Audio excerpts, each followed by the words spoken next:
The Sports Renegades podcast on SportsTownChicago.com. Renegade. Never been afraid to say what's on my mind at any given time of day, cause I'm a renegade. Never been afraid to talk about anything. Renegade. Never been afraid to say what's on my mind at any given time of day, cause I'm a renegade. Never been afraid to holler about anything. Welcome into the Sports Renegades here on SportsTownChicago.com. I'm Ryan Stuprich. And I'm Ryan Risky. And yes, we have a big show today. We're going to start off talking about the Bulls and the NBA as the Bulls season finally came to an end. Thank goodness. And yes, I think we're all glad that it did. But the interesting thing were some of the comments made by John Paxson and Gar Forman last night after the win over the 76ers. Whoop-de-doo. But they had some interesting things to say, and Jerry Reinsdorf also released a statement. I didn't read it because I'm not into fiction, and he's just going to make up a bunch of stuff. So I'm not going to read what Jerry Reinsdorf had to say, but what John Paxson and Gar Forman said was a little interesting. It was, especially when they're going and saying things like they're being held accountable, except yet they're keeping their jobs. I thought that was interesting because I heard on the radio from a number of people that everyone thinks Gar Forman's out and everyone thinks that he's not going to be back next year, which is probably the right move. That is the right move, except I don't see him being fired.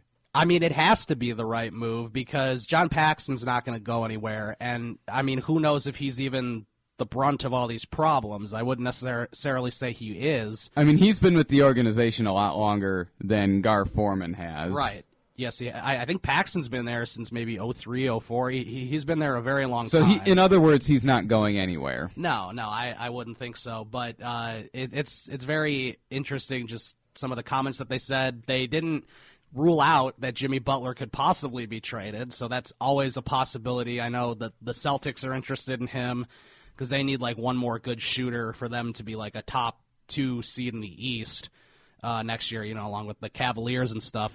But yeah, it's going to be a very sad offseason because Pau Gasol probably won't be back. We know Joakim Noah won't be back.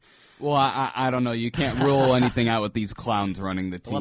Well, that's true because I think it was during All-Star break some people interviewed Gar Forman and he said that he thinks Joakim Noah and Pau Gasol are a key core to this team. And that's when they thought they were still in it, which they were technically. I mean, they were in the playoffs at that spot. But then it just kept getting worse and worse. So you have to explore all your options, and that's why they say that Jimmy Butler may be traded, which I don't know. I'm sort of indifferent on that. Right. That's an indirect way of saying you're going into a full-out rebuild. Now, if they get something really good for him, like a bunch of first-round picks, that's different. And going back to the rumors that Foreman's job might be in jeopardy. Right. John Paxson roundly disputed reports that Gar Forman's job was in jeopardy. Oh, no. Stop helping your buddy out. He needs to stop doing that. He needs to worry about himself because he's on the hot seat too, John Paxson is. And with the media he is, with Bulls management he's not. Yeah, and technically Fred Hoiberg's on the hot seat too, especially with fans who are he should never fed have up with the way he coached this year. He never should have been hired. I mean, the whole way that they hired him is still something that really irks me because they didn't interview anyone. They didn't interview a single person. They just offered Hoiberg the job. And they knew they were going to do it like 2 years in advance, like 2 years before they even fired Tom Thibodeau. Right, and they had told the players before last season that they were going to fire Tom Thibodeau so they didn't have to give it their all. Right, and that's just not the way to go about your business. I never thought that the Chicago Bulls, of all teams, especially in the NBA where rebuilding doesn't happen as much or it's not as drastic as baseball. Well, I mean, the 76ers are they're one of the exceptions. The 76ers are going through it, but, such a storied franchise like the Bulls, I mean, we could be on the verge of a major rebuild here, and, that tells you that when the Bulls are good, Fred Hoiberg might not even be here. I don't know. He might be in the same situation as Gar Forman and John Paxson where loyalty and being good friends with them is going to keep him his job no matter how bad he is. Yeah, that's true. The interesting thing, too, the Bulls, their regular season finale, It wasn't even on TV. It was on Cozy TV, which is like a local Chicago station. I don't even think I got it. I don't think I even have it on my cable. And then it was also streaming live on CSNChicago.com. So, I mean, that shows how important that game was. Yeah, it was not important at all. I guess if they still had playoff hopes in that game, it probably would have been televised, but I don't know. Right, and then you also can throw in the fact that Gar Forman and John Paxson probably now believe that Justin Holiday is part of the future since he put up 29 points. Yeah, I know they like Justin Holiday, but the guy that they really like is Felicio or whatever his name is. And I don't know. I haven't really watched enough in the last few weeks to know if he's good, but apparently he's been one of the best players on the court for them. I mean, if you look at the box score from last night's game, it looked pretty good. I mean, Jimmy Butler had a triple-double. Yeah, he did. Mirotic was 7 of 11 for threes. He hasn't done that since, like, November. Yeah, he had a great game. Justin Holiday had 29 points. Bobby Portis had 14 rebounds. So, I mean, I'm assuming Rose didn't play, right? Rose did not play. Of I don't know course why not. Jimmy Butler played, though. That makes no sense when he's probably the guy that leads the league in minutes, even though he missed a lot of games with an injury. Even though they weren't supposed to do that when they hired Fred Hoiberg. Right. I mean, the guys are playing Doing the same thing. Guys are getting overplayed like they were when Thibodeau was there. So that really shows that he wasn't the problem. And it really shows that injuries weren't all on him since everyone was getting injured this year. Right. Well, and you can't – I mean, I guess you can blame the first Rose injury on Tom Thibodeau because Rose probably shouldn't have been in then in 2012 against the 76ers. With the way Rose had been getting hurt that year, it probably would have happened eventually. That's true. He was like a straw waiting to break. He was very close to being injured. You know, and of course nothing can compare to his MVP year, but after that, I mean, you know, it was just injury after injury after injury. It's kind of funny that Kobe Bryant and Derrick Rose had the same number of MVPs. That is true. That's because every time Kobe Bryant is good, and he's been great. Every time he's been good, there's been like a player with a career year, like in the league with him. Like I think he lost. Rose. I think he lost. Well, yeah, he lost to Rose. I don't know if he would have won it if not Rose. Right. And I mean, no, he wouldn't. That probably would have been Dwight Howard if it wasn't Rose that year. I mean, LeBron's great. I mean, LeBron's won 4 or 5 MVPs. Kevin Durant only has 1 MVP. Right, and I think Kevin Garnett beat out Kobe Bryant like in 2004 for MVP. It was like a big like scam kind of like everyone thought Kobe was going to get it. See, that's the thing. Gave it to Kevin Garnett. There's probably been quite a few seasons that Kobe should have won it and didn't. Right, and then of course there's Tracy McGrady was playing then, and Grant Hill.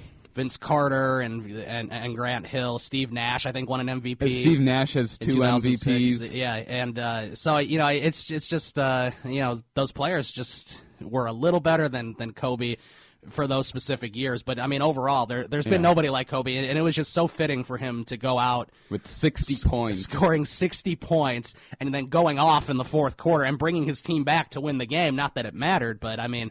It was really cool to see. That probably was the loudest that the Staples Center had been in a long time. Oh, probably since their last championship and maybe even before that, because no matter how bad the team was this season, that was probably like an NBA Finals atmosphere. Right. Yeah, it was just crazy. And that would have been a great game to be at. I know that there was a lot of celebrities there. Of course, Jack Nicholson was there, but I think Jay-Z was there.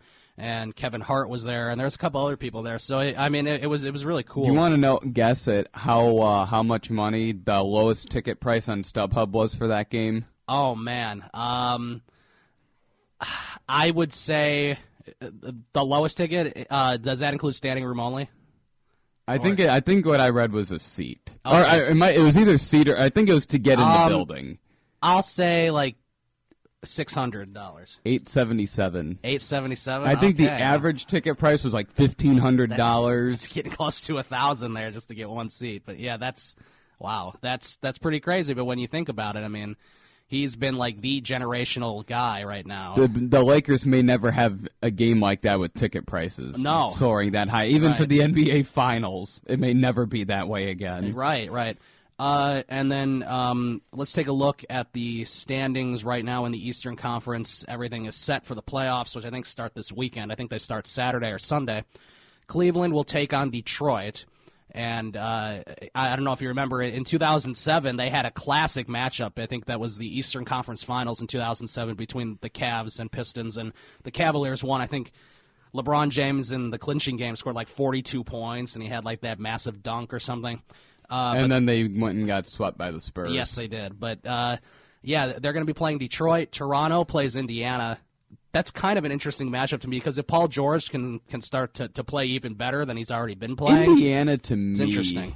Is the kind of team that is a lot better than their record says, and I mean a lot better. Yeah, I would definitely agree with that. I think they're a better team than they're a better team than the Pistons. Right, they have good coaching and good players. Right, and you know they're probably, just because they have more playoff experience, they're probably a better team than Charlotte. Who is the 6th seed, and they're going to be taking on Miami. That's an interesting matchup. You got old Miami against like sort of up-and-coming new Michael Jordan's Charlotte Hornets team. So that's going to be an interesting series to watch. And then the 4-5 matchup is great, too. Atlanta and Boston. I'm going to be rooting for Boston in that game, just as I really like them, and I'm kind of sick of Atlanta, because Atlanta always makes the playoffs, but they never go past like the second round, so... They're missing that big superstar. Yeah.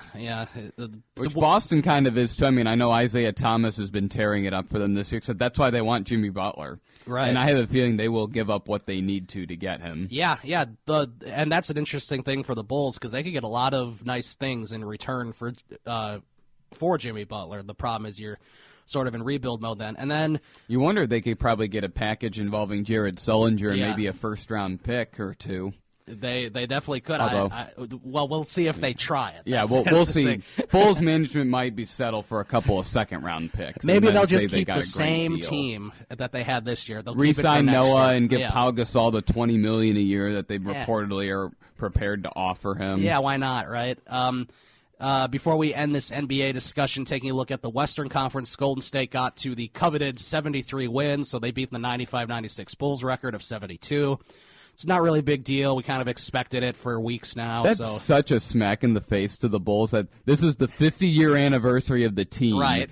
And they're making such a big deal. It's the 50-year anniversary of the team. Not only does the team do terrible this year, 42 and 40. and like just embarrassingly bad, and that record says that they were better than they were. They were horrible. Yeah. And then not only that, the Golden State Warriors break their single-season wins record. All in Right. the 50th anniversary season. They were prepared that it was going to be like some big season. Yeah, it was a bad week for the Bulls. Let's just leave it at that. And of course, the Bulls would have made the playoffs if they were in the Western Conference, because Houston, the 8th seed's 41 and 41. So that's something where last year 42 and 40 probably would have been like the 10 seed in the West. right. Yeah, now the Eastern Conference, the bad teams in the Eastern Conference are better than the bad ones in the West. Right, and the thing about that is that's kind of misleading is those teams just got a little better. They're not great. Right. Which is probably why Golden State is just going to win the NBA championship, because I don't think any team can beat them in a 7-game series. Yeah, well, I mean, I guess we're assuming it's going to be the Cavaliers and Warriors again. Right, maybe Toronto. I think they're a team that could really go under the radar. I don't see anyone being able to beat Golden State. Yeah. I mean, the crazy thing is last year Steph Curry set the NBA record for three-pointers in the season with 286, and this year he broke that with 404. Yeah, 404. He shattered his own record from last year. And I think as a team, they're the only team that got 1,000 threes in the season. over 1,000 threes in the season. So the Western Conference playoffs, the matchup is Golden State against Houston. That should be easy. San Antonio against Memphis. Memphis has played well, but they're starting to not play well, and they're starting to miss Mike Conley and Marc Gasol. I think they're both out for the year. Those are two important guys too. I mean, they're like the two best players. Those on are the team. two very good players, except maybe yeah, Tony Allen. Otherwise, right. those are the. I two mean, best Tony players Allen on the is team. great defensively. I mean, Memphis is the kind of team though that'll win a few that could win a couple extra games or potentially the series. Who are they playing? Memphis is playing San Antonio. Oh, okay. I take that back. Actually, I think Memphis can win a few games. Yeah, that's what I was going to say. They have a really good coach, is what they have. They have a very good coach, and that could get them an extra win or two in that series, I don't think they can beat the Spurs. Real quickly here, Oklahoma City against Dallas. That should be easy for Oklahoma City. Yeah. And then 4-5 is the Clippers in Portland. I'm hoping Portland wins because I've never liked the Clippers. So honestly, we'll see. Golden State versus San Antonio or the Thunder.